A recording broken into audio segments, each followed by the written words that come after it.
Picture is worth 1,000 words. That's a saying that has been made famous in the 1920s by Fred R. Bernard, who's often credited with its popularity. These are my pictures, and here are my words. My first time taking football pictures at any level was this Pee-wee football practice. Can you feel it? The grass hasn't been cut in at least 2 weeks. The air gives an accurate aura for the season. Late summer afternoons always smell the same, especially in Virginia. Also, a new smell wafts across the field. Yeah, it's about to rain. We know the smell of the cool, brisk air that protects us from the blistering August sun. It's football season, boys and girls. And even though rain shuts down plenty of outdoor activities, football is not one of them. This team here, they're called the Pedigree Dogs, Norfolk, Virginia's finest. And these kids make up a smash-mouth, beat-you-up kind of team on both sides of the ball. Looking back, I'm glad I was able to shoot Pee-wee football for my first experience. You see, this level of football depicts the sport from the grassroots. And for those who haven't played organized football, myself included, watching football up close and personal is a different experience than watching on TV. The pop that the pads make leaves a ring in your ear that you can't forget. Let's put our hands in the dirt. Are you ready? For what, you might ask? Ready to put the work in. This type of raw strength and emotion isn't built by lifting weights, at least not at this age. It's built with mental willpower, positive thinking, and encouragement. This is the look a football player gives after his coach tells him he can do it.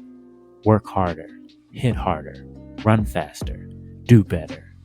This young man's helmet is so fresh, we can still see the sticker on the front.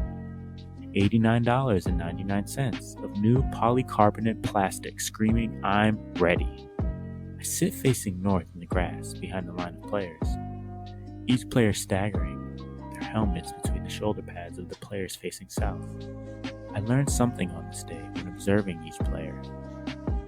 2 types of kids show up to practice: those who have never played and those who are fiending to make the first hit of the season.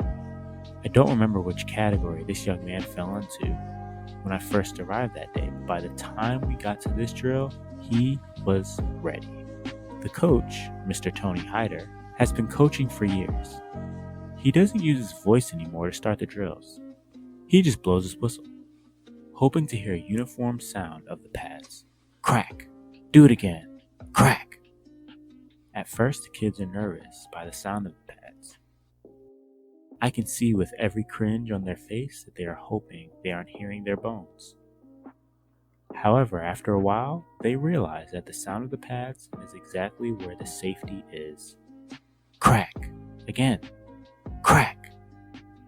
I move up and down the line, scooting around in the tall grass, and there I find a little crease.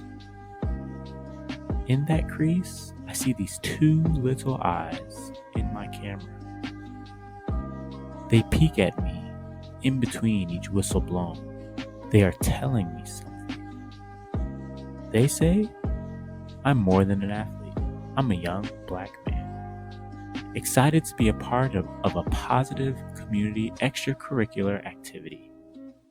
My father wanted to make sure I could interact with teammates and partners to ensure that I could have future success, no matter what path that would be. These eyes remind me of the times where we may find ourselves at the beginning of a hard journey. We know what stands at the end of that road. 2 options stare us in the face: success and failure.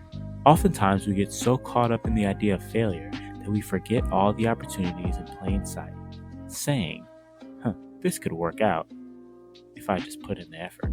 Being a young black man in America, you generally grow up with 3 options pushed in your face from the general society, at least if you want to be accepted.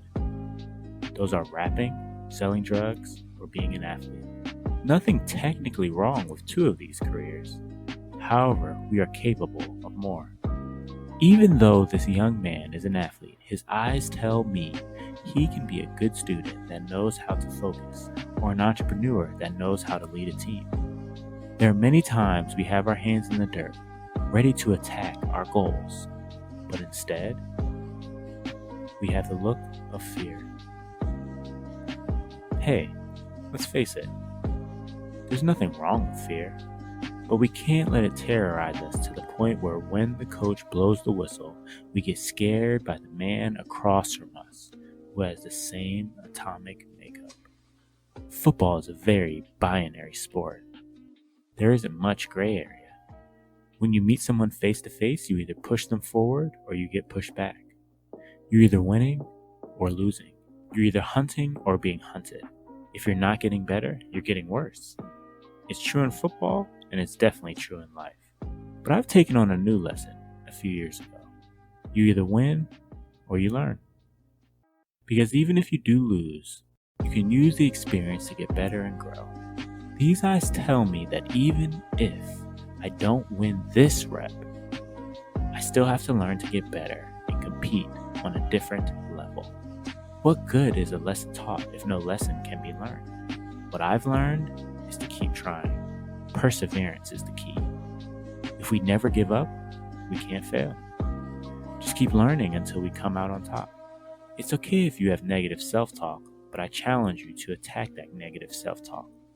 Just show up to practice like this young man.